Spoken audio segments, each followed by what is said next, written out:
जय हिंद साथियों। आशा करता हूं कि आप सभी लोग खुश होंगे, स्वस्थ होंगे, व्यस्त होंगे और अपनी पढ़ाई में मस्त होंगे। साथियों मैंने कल आप लोगों को कुनिंद वंश पढ़ाया था साथियों, ऐतिहासिक काल का कुनिंद वंश पढ़ाया था साथियों। और कहने का मतलब ये है कि 3-4 वीडियो जो है मैंने ऑलरेडी अपलोड कर लिए है और आप सभी लोगों ने बहुत प्यार दिया मुझे और अपना प्यार यूं ही बना के रखे साथियों मेरे साथ। और साथियों आज का जो नेक्स्ट टॉपिक चलेगा वो चलेगा आपका यानी कि उत्तराखंड की कुषाण शासक। साथियों कुषाण शासक जो है वो यहीं तक नहीं, अपने भारत से भी इसको रिलेट होकर चलेंगे, जीएस से भी इसको रिलेट होकर चलेंगे। सब कुछ को प्यार से समझेंगे, विस्तारित रूप से समझेंगे किस तरीके से आई है कुषाण, क्या किया इन्होंने यहाँ पे उत्तराखंड में भी, इन्होंने क्या किया, कैसे अपना परचम फैलाया इन्होंने उत्तराखंड में। साथियों इस चीज को बड़े प्यार से समझेंगे, है ना। तो चलो स्टार्ट करते हैं। देखिए जो आपका मेन है वो है कुषाण शासक, और जो देववंश भी आज ही पढ़ेंगे इसके साथ साथ। तो जो कुषाण शासक है ये आपके कहा जाता है कि ध्यान से समझना कि ये मध्य एशिया से जो यहाँ आए थे, तो मध्य एशिया से जब ये यहाँ पे आए थे तो ये पहली से तीसरी शताब्दी के आसपास में आए थे। जरा ध्यान से समझना, यानी कि पहली से तीसरी शताब्दी के आसपास में यहाँ पे आए थे, ठीक है। और जब ये आए थे तो कहा जाता है कि इनका जो प्रमुख संस्थापक माना जाता है वो आपका कुजुल कटविशेष को माना जाता है, यानी कि कुजुल कटविशेष को माना जाएगा। तो वहां पे भीम कटविशेष भी थे और सबसे शक्तिशाली जो शासक माना जाता है वो आपका किसको माना जाता है, वो माना जाता है आपका कनिष्क को। साथियों याद रखना जो हमारा इसमें है वो कनिष्क का ही काम है, ठीक है। होता क्या है कि जब ये कुषाण शासक यहाँ पे आए थे तो इन्होंने क्या किया, यानी यहाँ पे जो सबसे पहले जो हमारा रेशम का मार्ग है उसको कंट्रोल किया इन्होंने, पहला पॉइंट। दूसरा जो हमारा कला और साहित्य है उसको इन्होंने क्या दिया था, एक तरीके से बढ़ावा दिया था, ठीक है। तीसरी बात क्या किया इन्होंने, जो हमारे सोने के सिक्के होते थे, सोने के सिक्के इन्होंने एक बड़ी मात्रा में चलाने का वो किया, ठीक है। सोने के सिक्के चलाए कुल मिला के इन्होंने, समझना। और जो बड़ी मात्रा में सोने के सिक्के जारी किए वो किसने किए थे, वो हाँ ध्यान रखना, यहां से थोड़ी सी मेरे से गलती हो रही है कि जो सोने के सिक्के चलाए वो किसने चलाए थे, तो बोलेंगे सर जी वो आपके गुप्त साम्राज्य ने चलाए थे, यानी कि गुप्त साम्राज्य को ही स्वर्णकाल माना जाता है, ठीक है, स्वर्णकाल माना जाता है। और जो बड़े पैमाने पे जारी किए, ध्यान से समझना, बड़े पैमाने पे जारी किए तो वो किसने किए थे, तो वो किए थे कुषाणों ने। ध्यान से समझना, कुछ इस तरीके से समझो इसको कि जो हमारा संविधान है, तरीके एक छोटा सा मैं एग्जांपल बता रहा हूं, क्या है कॉन्स्टिट्यूशन, यानी कि संविधान, यानी कि सॉरी हमारा जो संविधान है, ध्यान से समझना जरा, जो हमारा कॉन्स्टिट्यूशन है ये हमारा जो, अब देखना ये तैयार कब हुआ, बनकर तैयार कब हुआ, बोलेंगे सर जी ये आपके 26 नवंबर 1949 को तैयार हो गया था। अभी तो खाली तैयार हुआ लेकिन इसको लागू नहीं किया गया अभी, ठीक है। लागू जो किया जाएगा वो यहीं पे 26 जनवरी आपके 1950, अब यहां 1950, ठीक है, 50 लिखना है इसको, ठीक है। ये लागू किया गया अपना संविधान, अपना प्यारा भारत का संविधान, ठीक है। कहने का मतलब ये है कि यहीं से हम रिलेट करके चलेंगे, जो हमारा क्या था, यानी कि सोने के सिक्के वो चलाए किसने थे, तो चलाने की बात आएगी अगर, तो अभी देख खाली ये संविधान जो है अभी लागू हुआ ना, चलाए तो नहीं, तो चलाया नहीं, तो इसका मतलब चलाए कितने, जैसे हमारे पास है फॉर एग्जाम्पल के लिए 100 रुपए है, 100 रुपए है। अब इस 100 रुपए से मैं चला रहा हूं, इसको काम चला रहा हूं, तो चलाया किसने, तो आपके किसने, गुप्त साम्राज्य ने चलाया, यानी कि गुप्त साम्राज्य ने। और एक बड़े मात्रा पे, अभी इन्होंने बोला 100 से हमारा काम नहीं चलेगा, किसने बोला, कुषाणों ने, इन्होंने एक बड़े पैमाने पर इसको क्या किया था, जारी किया, ठीक है। हालांकि इनको क्या माना जाता है, हालांकि इनको माना जाता है आपका जो क्या माना जाता है, गुप्त साम्राज्य का स्वर्णकाल माना जाता है, किसको, गुप्तों को। एक चीज समझना, जो गुप्त साम्राज्य था उसका जो संस्थापक माना जाता है वो किसको माना जाता है, बोलेंगे भैया जी उसका संस्थापक माना जाता है श्रीगुप्त को। कहने का मतलब यह है, इसका शासनकाल की अगर मैं बात करूं तो इसका शासनकाल चलता है 240 ईसा पूर्व से लेकर के, नहीं हाँ 240 ईसा पूर्व से लेकर के और आपके 280 ईसा पूर्व के बीच में। जो टोटल आपके गुप्त साम्राज्य का जो शासनकाल चला वो 240 ईसा पूर्व से लेकर के आपके 550 ईसा पूर्व तक चलता है। कहने का मतलब ये है, ये गुप्त साम्राज्य, देखो रिलेट करके चल रहे हैं इस चीज को, जो मैं मुंह से बोल रहा हूं ये फैक्ट टू फैक्ट बात कर रहा हूं मैं आपसे, ठीक है। उसके बाद कौन आ जाते हैं इसको, उसके बाद आ जाते हैं आपके घटोत्कच। हाँ, घटोत्कच का जो शासनकाल माना जाता है वो आपका जैसे 240 से 280, तो 280 से आपका 319 तक माना जाता है। कहने का मतलब यही है। ठीक है, ठीक है साथियों, यानी कि घटोत्कच का शासनकाल क्या बताया मैंने, यानी कि 280 से लेकर के आपका 319। अच्छा, उसके बाद जो आ जाते हैं आपके 319 से लेकर के 335, याद रखना 319 से 335 में कौन आ जाते हैं, तो मैं बड़े प्यार से पढ़ा रहा हूं, इस चीज को ध्यान से समझना। तो 319 से लेकर के आपके 335 तक सर जी आ जाएंगे आपके चंद्रगुप्त प्रथम, जिसको वास्तविक संस्थापक भी माना जाता है। किसका, इस चीज को समझ जाना आप, चंद्रगुप्त को वास्तविक संस्थापक माना जाता है। और चंद्रगुप्त को ही वास्तविक संस्थापक के साथ साथ इसने जो राजा रानी प्रकार के सिक्के चलाए थे।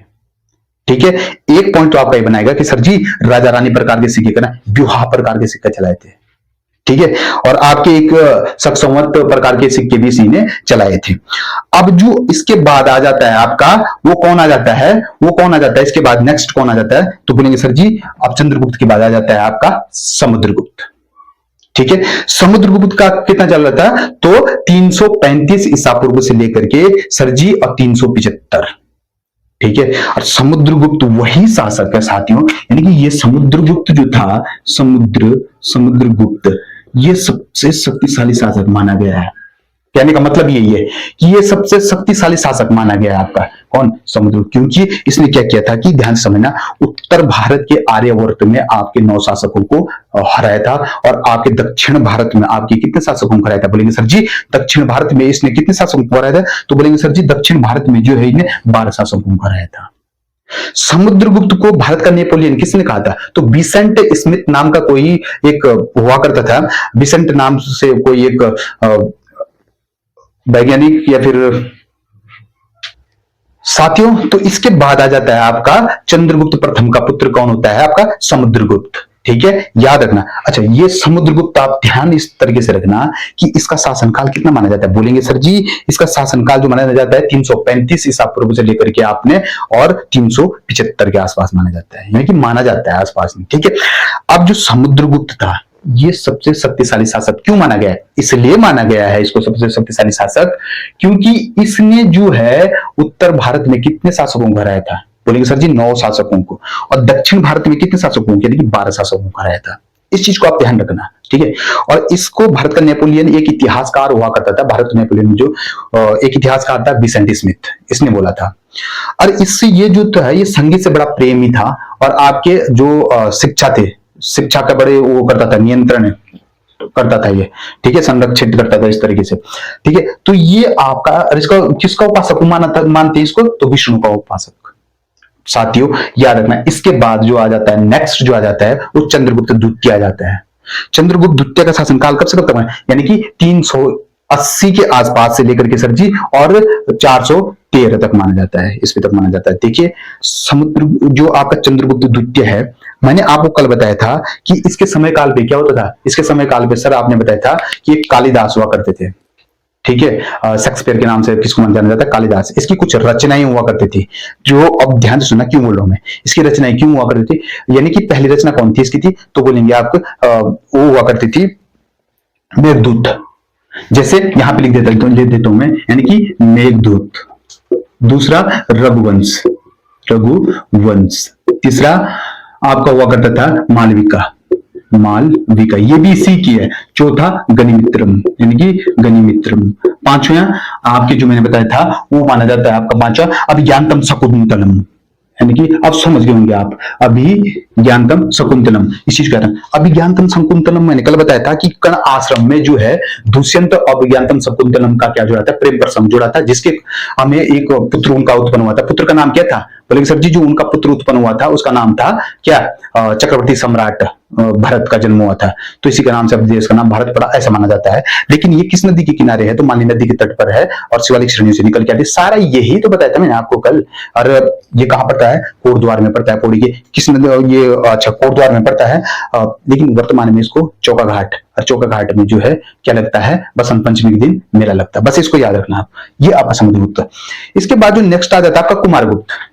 ठीक है, कुमारगुप्त का जो शासनकाल चला था वो कब से कब तक चला था, देखिए साथियों कहने का मतलब यही है, जो कुमारगुप्त का शासनकाल चलता है वो आपका यानी कि 1413 के 1415 से लेकर के आपके 1455 तक चलता है। कुमारगुप्त वही जिसने नालंदा विश्वविद्यालय की स्थापना की थी, और इसको किसने, आपके जो खिलजी वंश के बख्तियार खिलजी थे उन्होंने क्या किया था, यानी कि 1193 के आसपास में इसको ध्वस्त कर दिया था। ठीक है, उसके बाद जो लास्ट आ जाता है आपका वो, चलो खैर ये लंबी हिस्ट्री जा रही है, अभी मुझे आगे भी पढ़ाना है। तो कहने का मतलब यही है साथियों, इसको स्किप मत करना, जो पॉइंट बोले मैंने हो सके तो लिख देना, वैसे मैं इसको जब जीएस में रेडी करूंगा तो उस समय इस चीज को मैं अच्छे ढंग से पढ़ा दूंगा। तो कहने का मतलब यही है, जो हम ये चीजें हैं वो रिलेट करके चलेंगे। ठीक है साथियों, लगे हाथ, इस चीज को भी आप लोग ध्यान रखना। अभी तक मैंने लिखना प्रारंभ नहीं किया है। तो कहने का मतलब साथियों यही है। और हाँ, जो कनिष्क हुआ करता था, ध्यान से समझना, इसमें कनिष्क आने वाला है तो मैं थोड़ा थ्योरेटिकल तभी बता रहा हूं कि आप लोगों को अच्छे समझ है।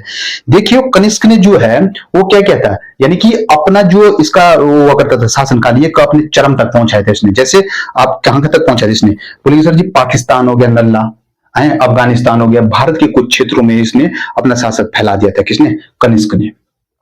कहने का मतलब सोचना आप, जब इसने इतना फैला दिया तो अब आपसे क्वेश्चन पूछूंगा मैं कि जो कनिष्क की चौथी बौद्ध संगति, जो चौथी बौद्ध संगति होती थी वो कनिष्क के ही टाइम पे हुई थी। ठीक है, कनिष्क कहां पे हुई थी, तो कुंडलवन कश्मीर में हुई थी। साथियों कहां हुई थी, कुंडलवन कश्मीर में। अच्छा, कहने का मतलब ये कुंडलवन कश्मीर में तो हुई, लेकिन यहाँ का जो अध्यक्ष कौन था उस समय, तो बोलेंगे सर जी जैसे पहले बौद्ध संगति कहां हुई थी, 483 ईसा पूर्व में आपके राजगृह में हुई थी। ठीक है, अजात शत्रु, ये इस तरीके से आप याद रखना। बौद्ध संगति, चौथी बौद्ध संगति के बारे में बता रहा हूं मैं, जो इससे रिलेटेड चलती है। तो कहां हुई थी, कुंडलवन में हुई थी। ठीक है, अरे कहने का मतलब कुंडलवन कहां पड़ता है, कश्मीर में पड़ता है। और नेक्स्ट जो बात आएगी, जब कश्मीर में पड़ता है आपका कुंडलवन, तो अब जो बात आएगी, तो अब इसके वो अध्यक्ष कौन थे, भाई वासुमित्र हुआ करते थे। कौन अध्यक्ष कौन थे, वासुमित्र हुआ करते थे। और इसके मैं उपाध्यक्ष की बात करूं अगर, तो उपाध्यक्ष कौन हुआ करते थे, बोलेंगे सर जी इसको उपाध्यक्ष आपके अश्वघोष हुआ करते थे। साथियों लगे हाथ, इस चीज को याद रखना है। तो अभी बहुत कुछ है इसमें, लेकिन पढ़ा दूंगा नेक्स्ट वीडियो में। तो साथियों इतना चीज मैंने पढ़ा लिया है। ये हिस्ट्री इसीलिए बताई है आप लोगों को, क्योंकि आपको पता ही है साथियों कि इसमें जो है स्वर्ण मुद्राएं जारी भी की थी और चलाई भी थी। इसलिए चलाई किसने थी और जारी किसने की थी, तो मैंने थोड़ा लंबाई विस्तारित से बता दिया। अब उत्तराखंड में चलते हैं आप लोगों के लिए, है ना, जो हमें आज पढ़ना है टॉपिक। ठीक है, तो कुछ मुद्राएं मिली आज पे, कहां से मिली उस चीज को आप ध्यान से समझना है। नंबर 1, आप भी ऐसे ही चलना। ठीक है, सबसे पहले जो मिली थी वो मिली थी आपकी गोविशाण, गोविशाण से प्राप्त हुई है। दूसरी मोर ध्वज, यानी कि मोर ध्वज ऐसे लिखना आप भी। ठीक है, गोविशाण हो गया आपका, मोर ध्वज हो गया वीरभद्र। ठीक है, वीरभद्र। ठीक है, इस चीज को समझना आप। पहला यानी कि ये समझो कि पहला हो गया, दूसरा हो गया और तीसरा हो गया। ठीक है, यहां से प्राप्त हुई है हमें मुद्राएं। ठीक है, अब कहने का मतलब ये होता है कि जो हमारा कुषाण शासन का जो सबसे शक्तिशाली शासक था वो कनिष्क को माना जाता है। ठीक है, तो सबसे पहले मैं थोड़ा इसकी बात करता हूं, किसकी, गोविशाण की। किसकी खोज किसने की थी, तो यहां पे लिखना कि गोविशाण, गोविशाण की खोज, भाई इतना ही लिखना आप की खोज किसने की थी। तो गोविशाण की खोज जो है किसने की, नहीं मतलब कब की थी, तो 1960 में की गई थी इसकी खोज। ठीक है, 1960 में की गई थी। और इसकी जो खोज की थी वो किसने की थी, बोलेंगे सर जी इसकी खोज 1960 में केपी नोटेल ने की थी। किसने की थी, केपी नोटेल ने 1960 में गोविशाण, यानी कि केपी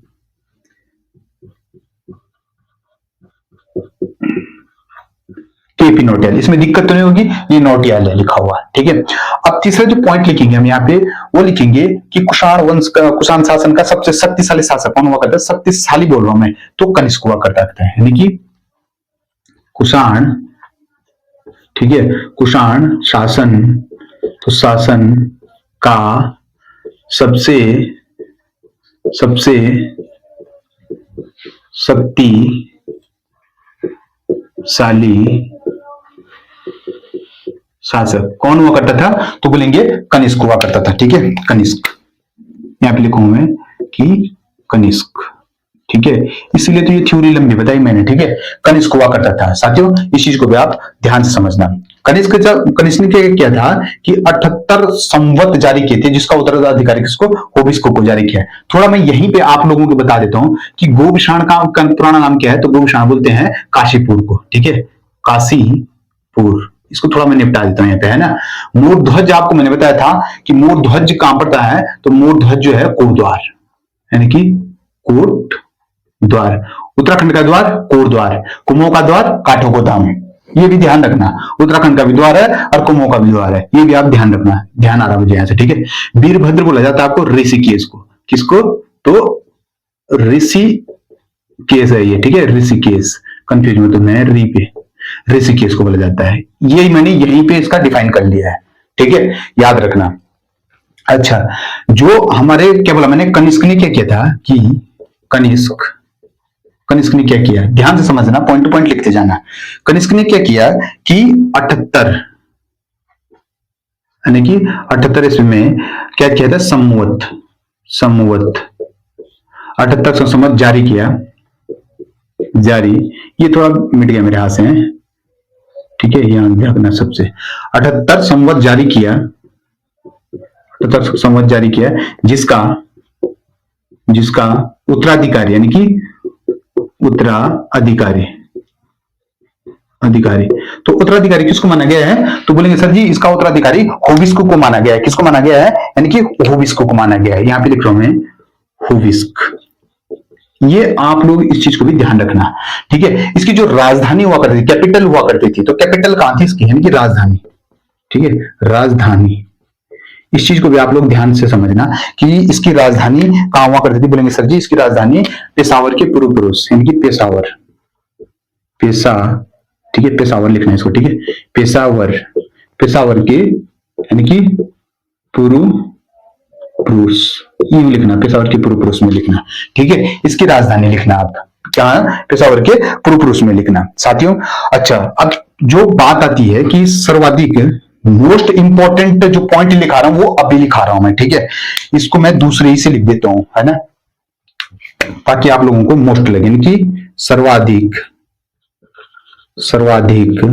क्या, सोने के सिक्के, वो जो मैं बात कर रहा था अभी तक, सोने के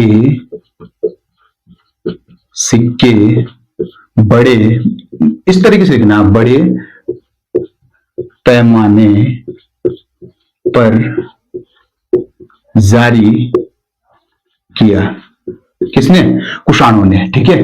बड़े पैमाने पर जारी किसने किया था, तो कुषाणों ने। अब चलाई किसने थे, तो उस चीज को भी आप, मैंने बताया था कि किसने किए थे, कुषाणों ने, ठीक है। इस चीज को आप ध्यान रखना। अच्छा, दूसरी जो बात आती है, ये बेस्ट इंपॉर्टेंट लिखना है, इसको मैं दूसरे से लिख देता हूं, इसको भी लिखना आप कि रेशम का नियंत्रण, रेशम पर, ये लिखना, रेशम पर नियंत्रण, यानी कि नियंत्रण मतलब कंट्रोल, नियंत्रण किसने किया था, तो बोलेंगे सर जी ये भी आपका कुषाणों ने किया था। किसने, कुषाणों ने, ठीक है। ये है कुषाणों के काम, ठीक है। बेस्ट इंपॉर्टेंट जो है आपके लिए वो ये 2 पॉइंट है, किसने किया था, तो कुषाणों ने किया था। इस चीज को भी आप लोग ध्यान रखना, ठीक है। अच्छा, तो इसने क्या किया था कि जो ये किया था 78 संवत जारी किया था, इसका उत्तराधिकारी किसको मानता, होबिस्को को। और होबिस्क ने क्या किया वो ध्यान रखना। वैसे तो मैंने ये पॉइंट यहीं पे लिखना था, पर कोई बात नहीं, मैं नीचे लिखा हूं, तो आप भी इसी के साथ ऐड कर देना, कोई दिक्कत की बात नहीं है। तो होबिस्क ने क्या किया था, यानी कि होबिस्क ने मुनि की रेती, कहां बताया था मैंने, मुनि की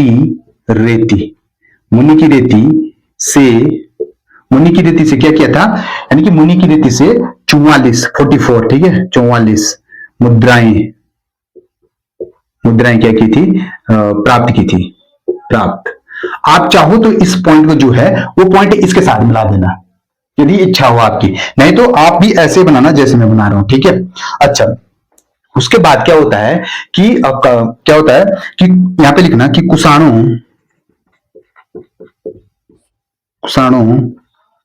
की 7, यानी कि 7 मुद्राएं कहां से, खट्टी मां से प्राप्त हुई। याद रखना, खट्टी मां से प्राप्त प्राप्त हुई, जिस पर किस राजा का नाम हुआ करता था, तो वसु राजा नामक, वसु नामक एक राजा था, उसका नाम था वसु, जिस पर वसु वसु राजा का नाम था। इसको आप ध्यान से समझना, ठीक है, इसको भी आप लिख देना। अगला जो पॉइंट होगा कि कुषाण, यहां पे लिखना, जो कुषाण कुषाण शासक कुषाण शासकों, यानी कि कुषाण शासकों के वसुदेव, ध्यान से देखना जरा, मुझे मैं पढ़ा रहा, अभी समझाऊंगा। वसुदेव लिखना, देव नहीं देव, वसुदेव द्वितीय, कुषाण शासक में वसुदेव द्वितीय की 3 मुद्राएं जो है वो आपके गोविषाण के टीले से प्राप्त, ठीक है, प्राप्त, गोविषाण के टीले से प्राप्त, जिस पर नंदी और किसके, यानी कि इस पे आपके नंदी, हाँ नंदी के, एक तो नंदी का चित्र अंकन था, बोले जी भैया नंदी का चित्र जो है वो अंकन था, ठीक है, नंदी का चित्र अंकनन था, यह नंदी का चित्र था जिस पे, ठीक है साथियों। अच्छा, कनिष्क की नाणक स्वर्ण मुद्राएं जो है वो काशीपुर से प्राप्त होती है, यहीं पे लिख देता हूं मैं कि कनिष्क की स्वर्ण मुद्राएं, वो कनिष्क की नाणक की स्वर्ण मुद्राएं ऐसे लिखेंगे, ठीक है, नाणक की स्वर्ण मुद्राएं, कनिष्क की नाणक स्वर्ण मुद्राएं, यानी कि स्वर्ण मुद्राएं जो है वो काशीपुर से, नहीं KSP, काशीपुर से प्राप्त हुई, और काशीपुर किसका नाम है, तो गोविषाण का नाम है, ठीक है। और यहाँ पे एक ध्यान रखना कि शिव की भी, यानी कि यहाँ पे शिव लिख देना, शिव तथा नंदी के चित्र अंकन मिले। अब एक क्वेश्चन होगा कि जैसे आपका हो जाएगा मूर्ध्वज हो गया आपका, और आपका दूसरा हो जाएगा बाढ़ वाला,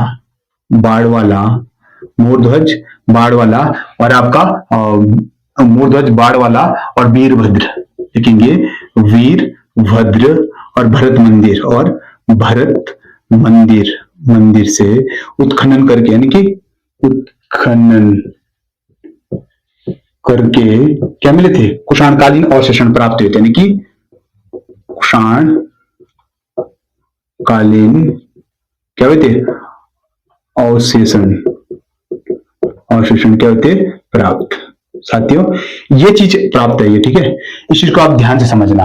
क्या बोला मैंने कि मूर्ध्वज बाड़ा वाला वीरभद्र भरत मंदिर से उत्खनन करके आपके कुषाणकालीन अवशेषण प्राप्त है। साथियों इस चीज को ध्यान समझना, और आप इस पॉइंट को ना यहाँ पे डाल देना, ठीक है। और जो नेक्स्ट पॉइंट हो जाएगा आपका, वो होगा आपका योद्धे वंश, जो अभी पढ़ाने वाला हूं मैं, ठीक है। चलो, और थोड़ा जरा ये भी देखना आप लोग कि अब इसको मत पुकारना कि रेशम पर नियंत्रण कुषाणों, और कुषाणों का शासक कौन था, कनिष्क, इस पे वो मत होना, यानी कि कनिष्क। तो साथियों इस चीज को आप ध्यान रखना।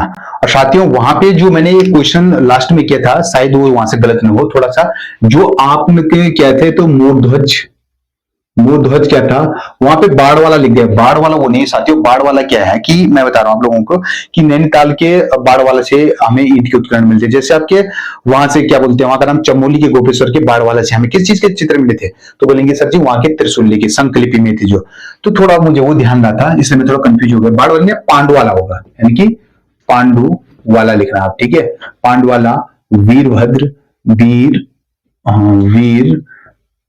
भद्र, पांडवाला, भरत मंदिर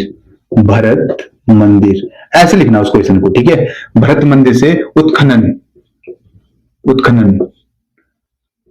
करके, यानी कि उत्खनन करके किसके अवशेषण मिले, तो कुषाणों के अवशेषण प्राप्त, यानी कि कुषाणों के अवशेषण क्या हुए, प्राप्त। ये चीज लिखना आप वहां पे, ठीक है। यानी कि मोरध्वज, पांडुवाला, वीरभद्र, भरत मंदिर से उत्खनन करे। और उत्खनन का कार्य सबसे पहले किसने करा? प्राचीन इतिहास में सबसे पहले ही वीडियो में पढ़ा रखा मैंने, याद करो, मेमोरी से जरा किसने किया था? तो बोलेंगे सर जी आपने बोला था कि एम मरखम द्वारा किया गया था उत्खनन का कार्य। वो मैंने पहले ही वीडियो में, जो साथी मेरी वीडियो अगर सीरियल वाइज देख रहे होंगे वो साथी जरूर ला पाएंगे उन्हीं वीडियो से जो मैं बना रहा हूँ। पॉइंट टू पॉइंट लिखा रहा हूँ मैं, कोई भी पॉइंट ऐसा नहीं जो छूट रहा है। हाँ साथियों, अगर मेरे से कोई भूल हो जाती है तो आप लोग भी मेरी हेल्प करें और कमेंट में बता दें ताकि मैं अपने उन चीजों को आगे सुधारूं, ठीक है। बात करते हैं कुछ, अच्छा इसको आप जरूर सुधार देना, ठीक है, इसको मत भूलना, ठीक है, पांड वाला ही करना वहां पे, सॉरी। अच्छा अगली बात आती है कि आपके युद्धे वंश, यहाँ पे लिखना कि युद्धे वंश, आज का लास्ट वंश यानी कि युद्धे वंश। देखो साथियों होता क्या है कि युद्धे वंश है जो कुषाणों को कुचलने की भूमिका, यानी कि कुषाणों को कुचलने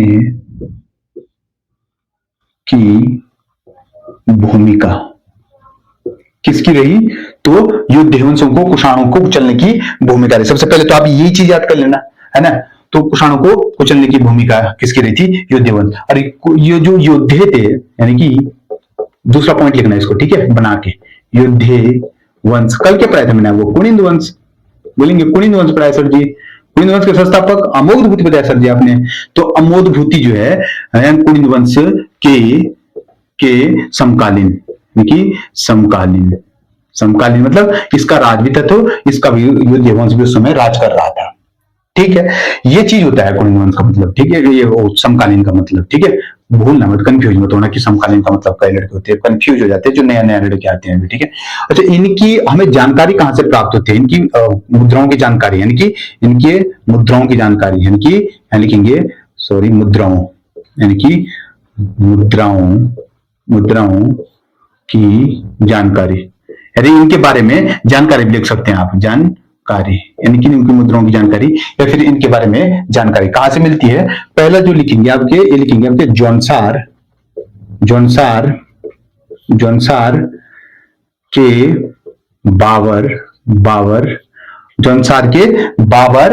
देहरादून, यानी कि जौनसार के बाबर देहरादून से एक चीज ये बन गया है। और एक दूसरी जानकारी कहां से मिलती है? यानी कि बोलेंगे सर कालो डांडा लेंसीडॉन से, ठीक है, यानी लेंसीडॉन से, ठीक है, लेंसीडॉन से प्राप्त हुई। साथ ही भूलना मत, ठीक है, मैं अभी जो लिखवा रहा हूं उस चीज को आप पॉइंट टू पॉइंट लिखना। क्या बोला कि युद्ध जो कुषाणों को कुचलने की भूमिका रही, तो किसकी रही थी? युद्धे वंशों की रही थी, ठीक है, युद्धे, ठीक है, कुषाणों को कुचलने की भूमिका युद्धे वंशों की रही थी। अच्छा युद्धे जो थे वो कुनिंदों के समकालीन थे। किसके समकालीन थे? कुनिंदों के समकालीन थे। इस चीज को भी आप जरा थोड़ा सा ध्यान से समझना, यानी कि अच्छा युद्धे के समकालीन थे। इनकी मुद्राएं, इनके बारे में मुद्राएं कहां से प्राप्त होती है? तो लेंसीडॉन से वो प्राप्त होती है, ठीक है, यानी कि लेंसीडॉन, ठीक है, लेंसीडॉन से प्राप्त होती है, कोई दिक्कत नहीं, ठीक है। और जौनसार के बाबर, और एक कहां से मिलती है? जौनसार के बाबर, यानी कि देहरादून क्षेत्र से, ठीक है। इस चीज को भी आप लोग क्या करना है? याद रखना, ठीक है। अच्छा अगली बात, अगला जो पॉइंट होगा वो क्या होगा? उस चीज को भी आप जरा ध्यान से समझना। थोड़े से पानी पी लेते हैं साथियों, ठीक है साथियों, तो ये याद रखना, ठीक है। अच्छा अगली बात होगी कि युद्धों के जो शासकों की, यानी कि यहां पे लिखना युद्धे, यानी कि युद्धे शासकों से द्वि व त्रि मुद्रा, ठीक है, मुद्रा ऐसे लिखना, ठीक है, मुंह है ये, ठीक है, अरे मैं ढंग से बना देता हूं। मुद्रा लेख उनके सिक्कों से प्राप्त होता है, मुद्रा लेख सिक्कों से प्राप्त होता है, सिक्कों में प्राप्त होता है, ठीक है। ये चीज भी आप ध्यान से समझना। अच्छा दूसरी बात होती है कि ये आप किस नदी कौन सी पड़ती है यहाँ पे? यानी कि नदी के बीच में होता है ये। तो ये जो आपकी नदी होगी वो किस नदी के बीच में होगी? तो आप बोलेंगे भैया जी ये आपकी सतलज। तो सतलज कहां से निकलती है, जरा मुझे बताओ कि सतलज कहां से निकलती है। सतलज जो नदी है वो कहां से निकलती है, बोलेंगे जो सतलज नदी निकलती है भैया जी, वो सतलज हो गई आपकी। और आपकी दूसरी नदी कौन सी है, यमुना। सतलज जो होती है, एक सेकेंड, सतलज और यमुना के बीच, यमुना के बीच, ठीक है, सतलज और यमुना के बीच राक्षस ताल से निकलती है। राक्षस नाम का कोई ताल है, आप कमेंट करके बता देना मुझे कि कहां से निकलती है। और ये आपके जो है, जैसे आपके यहां से निकलती है, तिब्बत के राक्षस ताल है, वहां से निकल करके आपके नल्ला पाकिस्तान भारत से होकर के आपके सिंध में मिल जाती है, ठीक है, सतलज नदी। ठीक है, जो बात आती है, अगला पॉइंट लिखना कि युद्धे युद्धे युद्धे कालीन जो मुद्राएं हैं, यानी कि मुद्राएं, तो मैं इससे लिख देता हूं, ठीक है, इस वाले से मैं लिख देता हूं, ठीक है, यानी कि इससे लिखता हूं मैं साफ वाले से, ठीक है। यानी क्या लिखेंगे कि युद्धे कालीन मुद्राएं, लिखेंगे यहाँ पे कि सर जी युद्धे कालीन, ठीक है, युद्धे कालीन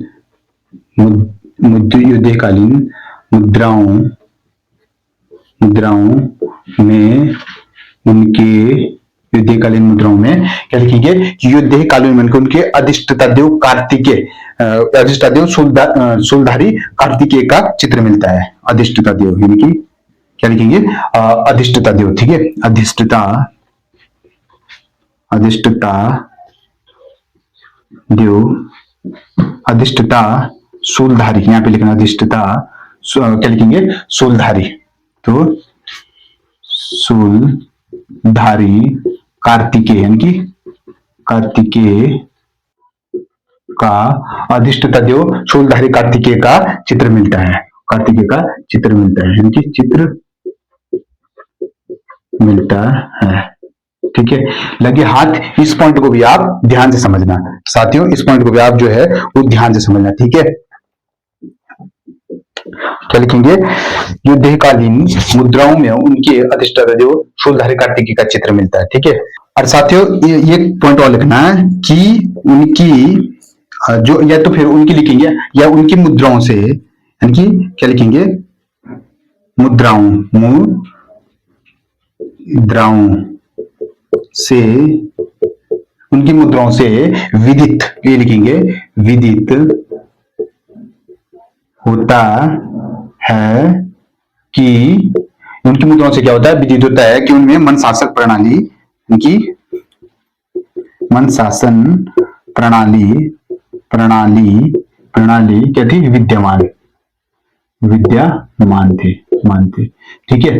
अब लास्ट जो पॉइंट बचेगा यहाँ पे वो ये बचता है कि क्या होता है कि समुद्रगुप्त जो मुगल क्या होता था कि लास्ट पॉइंट जो बचता है कि वो बचता है, ठीक है साथियों, समुद्रगुप्त के प्रयाग प्रस्तुति से ये पता चलता है, यानी क्या लिखे कि समुद्रगुप्त के प्रयाग प्रस्तुति से पता चलता है कि, समुद्रगुप्त के प्रयाग प्रस्तुति से पता चलता है कि समुद्रगुप्त यानी कि समुद्रगुप्त ने क्या किया, युद्धवंशों को अपने गणराज्य में शामिल किया, यानी कि समुद्रगुप्त ने युद्धवंश को अपने गणराज्य में क्या कहता, शामिल किया। लास्ट जो बचता है साथियों वो बचता है, क्या बचता है कि क्या बोलते हैं, जौनसार, यहाँ पे लिखना है कि लास्ट पॉइंट बचता है, लास्ट पॉइंट क्या बनता है, और लास्ट बचता है कि जौनसार में 1936, यहाँ पे लिखना कि जौनसार 1936, यानी कि जौनसार में 1936 में जो आपके युद्धे, यानी कि जौनसार के 1936 में आपके युद्धे, ठीक है, युद्धे की मुद्राएं प्राप्त हुई थी, युद्धे की मुद्राएं प्राप्त हुई थी, युद्धे की मुद्राएं प्राप्त हुई थी साथियों। आप इस चीज को ना पॉइंट टू पॉइंट बनाना, क्योंकि मैंने यहाँ पे दूसरे उसका यूज नहीं किया। देखिए साथियों, एक बार मैं इस चीज को दोहरा देता हूँ आपके सामने, ठीक है, दोहरा देता हूँ, फिर आप लोगों के लिए थोड़ा इजीली पड़ जाएगा। देखिए होता क्या है कि कुषाणों को कुचलने की भूमिका जो रही वो किसकी रही थी? युद्धे शासकों की रही थी, ठीक है। अच्छा, युद्धे जो थे कुषाणों को कुचलने की भूमिका रही, ठीक है। युद्धे वंश कुलीनों के समकालीन थे। समकालीन का मतलब आप समझ रहे हैं। अच्छा, मुद्राओं की जानकारी जो होता है वो जौनसार के बाबर देहरादून से मिलती है और आपके कालोडांडा लैंसडॉन से, ठीक है, कालोडांडा लैंसडॉन से, ठीक है। अच्छा, उसके बाद युद्धे शासकों की द्वि और त्रिमुद्रा लेख के सिक्के हमें प्राप्त होते हैं, उनके सिक्के प्राप्त होते हैं। नदी कौन सी है? सतलज नदी और यमुना नदी के बीच बीच की बात है, ठीक है। अच्छा, युद्धकालीन मुद्राओं में उनके अधिष्ठाता देव सूलधारी कार्तिकेय का चित्र मिलता है, ये इंपॉर्टेंट है, ठीक है। अधिष्ठाता देव, उनकी मुद्राओं से विदित होता है कि ये आपके मन शासक प्रणाली विद्यमान थी, ये भी आप ध्यान रखना। अच्छा, समुद्रगुप्त के प्रयाग प्रस्तुति, ठीक है, थोड़ा सा इसको मैं ये करता हूँ, प्रस्तुति होता है, ठीक है। क्या हो जाएगा? हो जाएगा साथियों, यानी कि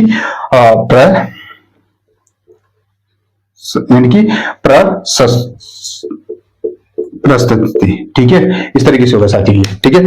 प्रस्तुति होगा, ये लिखना आप कि समुद्रगुप्त के प्रयाग प्रस्तुति से पता चलता है कि समुद्रगुप्त युद्धे वंशों के जो युद्धे रहे उसको गणराज्य को अपने में शामिल कर दिया था, ये लिखना। जौन सा 1936 में आपके मुद्राएं प्राप्त हुई है, ठीक है। तो साथियों, आज का टॉपिक जो है यहीं पे खत्म होता है।